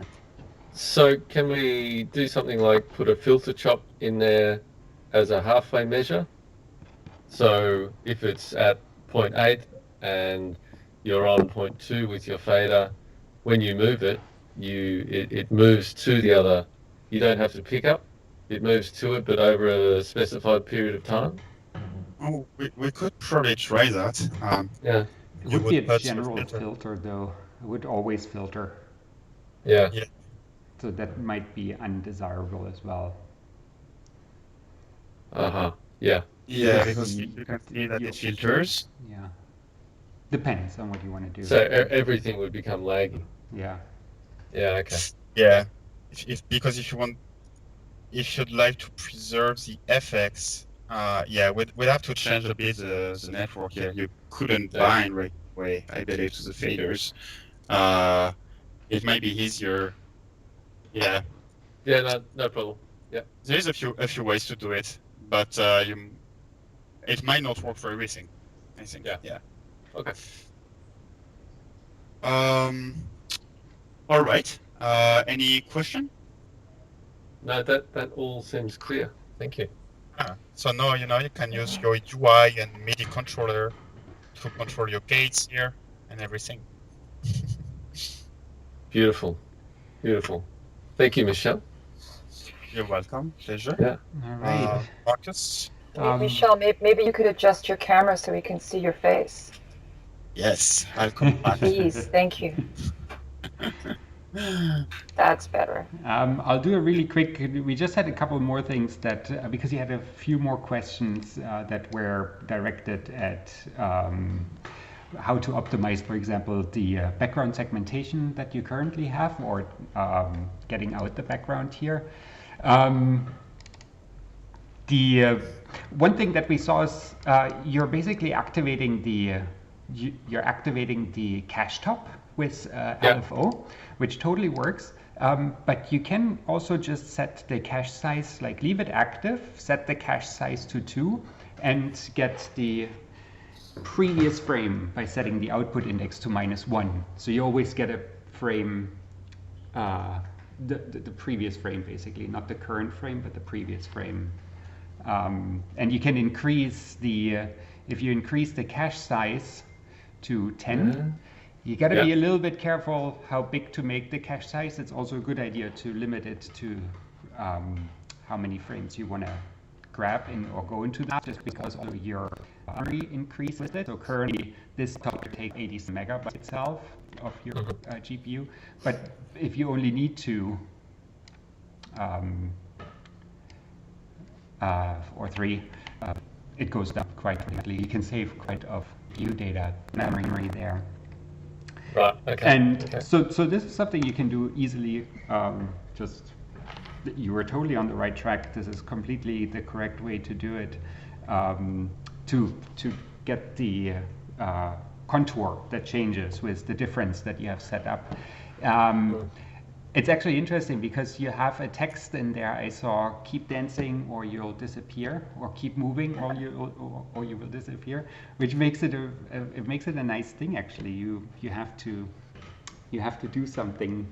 You cannot stand still to interact with this whole thing. There is an article on GitHub, and I'll post that also here to the chat on YouTube. That was done by Caroline Record and Tegan Scott from Anti-Modular in Montreal. And she is, can I do this? Let's see if that works. I didn't put this feature in. Let me just go here and here. So in this GitHub, they are going across multiple solutions for silhouette segmentation approaches, including different cameras, and they also talk about different machine learning solutions. It's a really interesting article. We currently don't really have much of a better solution to this. I myself just recently acquired this OpenCV Oak camera, which is interesting maybe for quite a bit of people, because you can upload models to it and then do background segmentation on the camera and just grab the data of it. But we don't have, I think what you're doing here is totally perfect. This is all good. The other thing, just gonna look back at my notes.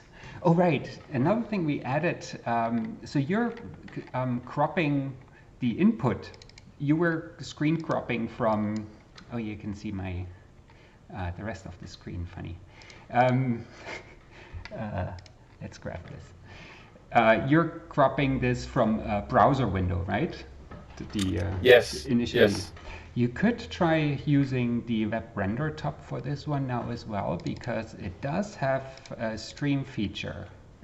It has a enable media stream, and that would be interesting to see if this is something that would work for you in this connection. So you don't have to use a separate browser, but you could actually get that right inside TouchDesigner. That could be nice, because I had, I think I've got 2 capture windows. Yeah. Originally I was using one and then using 2 crops, and it would freak out once in a while. I can't remember the error message, but it was a definite issue for a while there before I went to 2. So another option will be great. I'll check that out. Thanks. Yeah, the web runner might be a good thing there.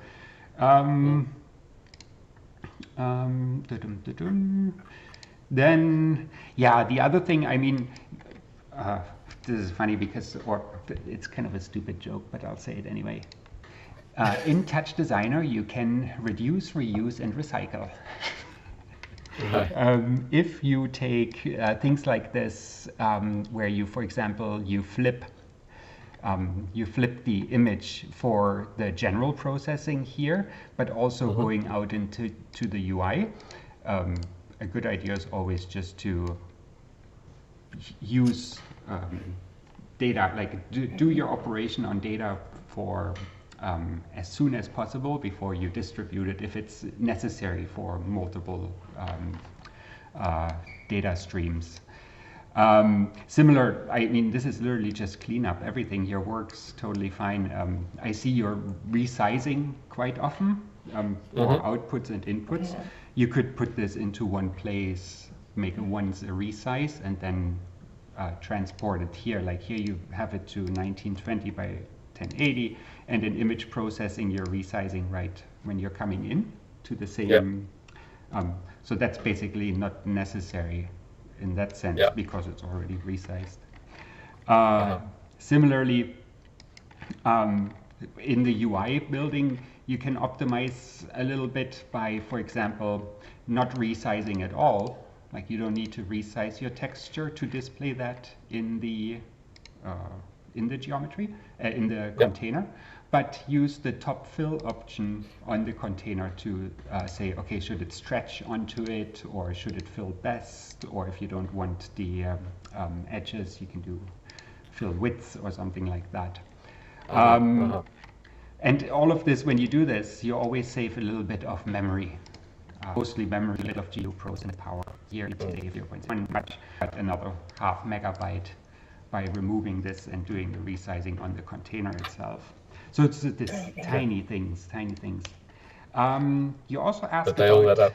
It adds up, exactly. Yeah, that's the thing. I have one question, which I haven't researched, but it just occurred to me the other day.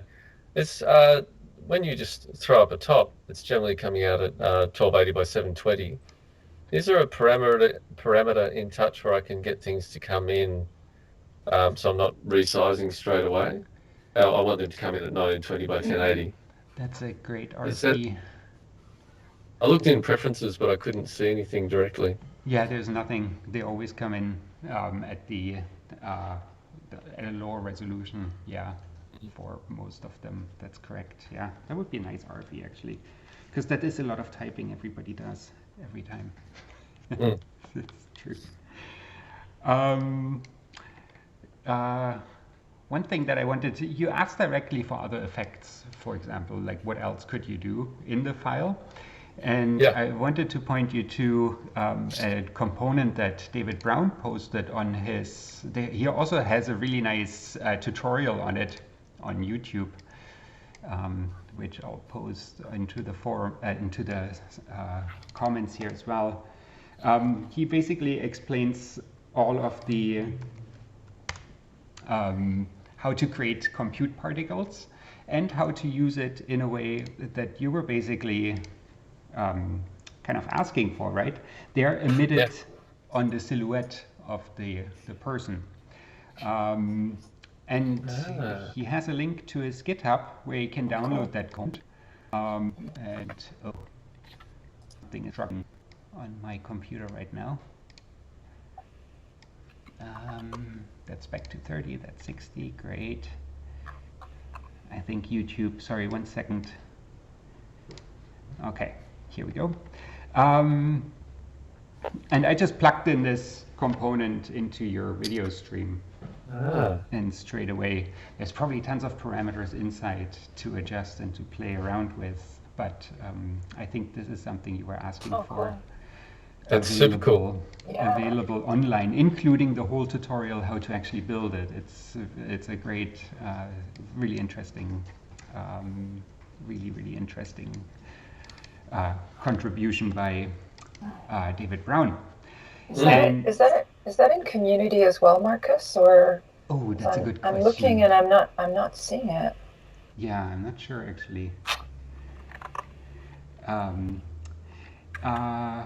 yeah, here we have one of those reduce, reuse. You can just delete that because you have the same parameters here, and then one is monochrome, the other is not. Maybe another tip, just because I like these things a lot, you make use of the particle relocator component. That's my favorite thing, just quietly. It is tons of fun, and you can get even more control. Oh, did my window here just increase dramatically? Sorry, coming back. Where is it? There, yes. You can gain a lot more control as well if you use here a custom noise.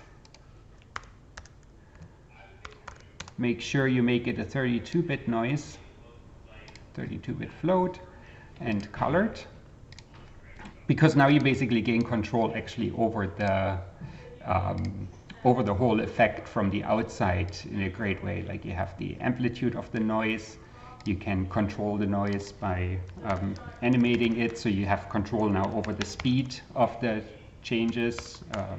Let's just make it small. Yeah, that goes on and on.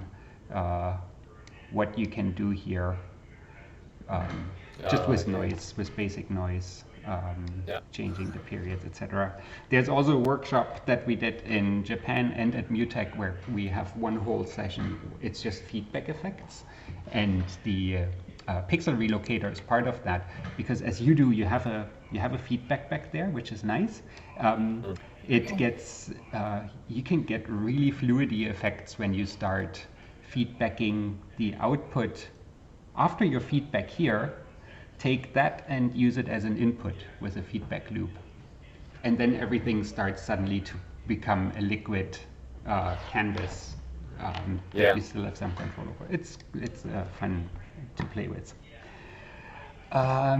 Okay.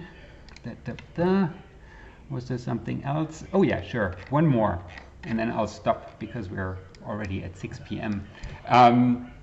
When you're building UIs out like this, or if you're building a UI, maybe it's not a UI, but just an image that needs to be sent across, and you want to do this quickly without having to go through much trouble connecting things, you could use Kantan Mapper for that.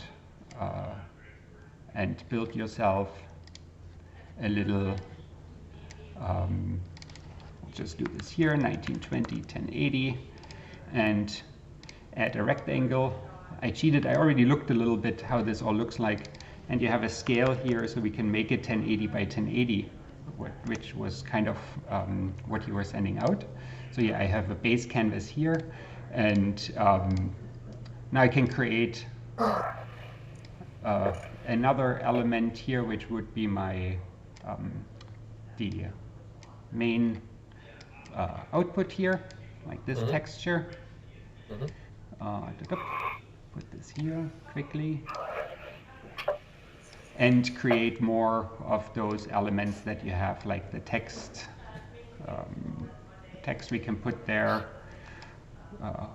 with, did that copy actually? Yeah, I think so. And the two other windows there, here, and perhaps one more, and here. Okay, that's very rough. But now people might say, well, but this gets really heavy, and you don't want to have this Kantan thing cooking here forever. And if you know, yes, it's quite heavy. It has a second output, which is a UV map. And the UV map has inscribed, and I should make sure that this is set correctly, has inscribed an ID, a texture ID. So every rectangle can be given its own texture ID. 3, 4, 5, 6. And now I can get this other component here, which is aptly named Kantan UV Helper. Plug this in here, push the update cache, maybe lock this just so I can save the texture. And the fun part now is that now I can, inside in the GLSL multi, I can basically add my textures that I want to display on these areas. And I'm just going to hook this up. So you can basically put different textures into the same areas that you had created here before. A banana. And here we want some text shown as jellies, and there's something overlaid. I made a mistake there, but I hope the idea comes across. I'm really running through this a little bit. The nice part is that now you have the same thing that you built with the containers before, but already as a texture, so you don't need the view top or anything to send that across to the NDI out. You already can have your layout here. And with this locked, with the UV map locked, I can disable the Kantan mapper just to prevent it from cooking, since I don't need it anymore. And this will be lighter than using an op view. Not full item of view. Sorry, this is not cooking currently, but the whole chain of operations that you go through, if you can collapse it all into one layout, basically, then that would be lighter. Yeah, it's just because there are more operations involved into that, so I thought that might be interesting. Thank you. That's really cool. Yeah, and that's kind of what we have here for you right now. Yeah, and now I feel really bad because I'm just going to say, and we have reached the end of the show. I didn't even ask if you have any questions. No more questions. It's a lot to digest. Yeah. So that's really good. Thanks so much. We'll send you the files as they are, so you guys can go through it, and the stream is online, so you can go through it there as well. So yeah. Yeah. Well, it certainly was a pleasure having you two for today, and also our nice long chat yesterday. It was nice sort of reaching out across, well, really across the world like that, and seeing some nice happy faces. Mm-hmm. Well, we were discussing what a great dinner party we could all have. You know, we just one day, hopefully. Yeah, in real life. Yeah, God. looking forward to the future. Yeah. Yeah, there's actually a pretty amazing cook, actually. So dinner party is a fantastic feature of his. Ooh. That's exciting. Yeah, that sounds like a good promise. Yeah. I'm quite hungry. Most welcome anytime. Yeah. So what's up? Is there anything immediately on your horizon, or what are you guys up to? Yeah, we have an installation opening in a couple of weeks in the southern parts of Australia, and that's a light sculpture, and that's touring for 3 years around Australia. Oh, wow. And we have another sort of iteration of I Miss Your Touch happening for an event here, because we keep having kind of snap lockdowns, and then we're open, and then these snap lockdowns. So things are pretty movable right here, as they are in many places of the world. And so it's actually really cool because we'll get to use a lot of the redesigns from today, and reconfigure the back end of that. And we're also developing a larger project to do with these biopolymers that we're making a series of light sculptures with those. So there's always stuff on the boil here at Plug-in Human. We're busy, curious people. Excellent. Our favorite kinds. I might mention that if you And it's been super lovely connecting with all of you. I mean, aside from getting all the kind of back-end wisdom, which is just fantastic. Thank you, Michelle. It's really, that input on the MIDI was really interesting in particular. My pleasure. And of course, Marcus, that was great. It's so amazing seeing how quickly you work, and it's yeah, really great to see. Marcus is a beast. I just wanted to point out that if you dig straight into the earth from where you are, you actually end up quite close to us. Okay. I'm not Go sure get you the can shovel. see that. Get the yeah. shovel and get the oven cranked up. Yeah. Yeah, there's our weekend. We're already on Saturday morning, so That's right. so we've got the weekend mapped out. We can just get the shovel out, and we'll see you for Sunday night for dinner. Excellent. Okay, sounds good. Yeah, thanks so much again for being part of this, and it's very nice to see you on video, and yeah, looking forward to seeing more of your work, definitely. Yeah, and Yeah. thanks everybody who tuned in, and especially people in Europe where it's getting pretty late, but we're all late night anyway, so Exactly. it's no biggie, right? So, okay. Hey, thanks, Isabel. Really appreciate it. Absolute pleasure. All right, you can stay online, but I'm gonna cut off the stream. So, bye to our viewers.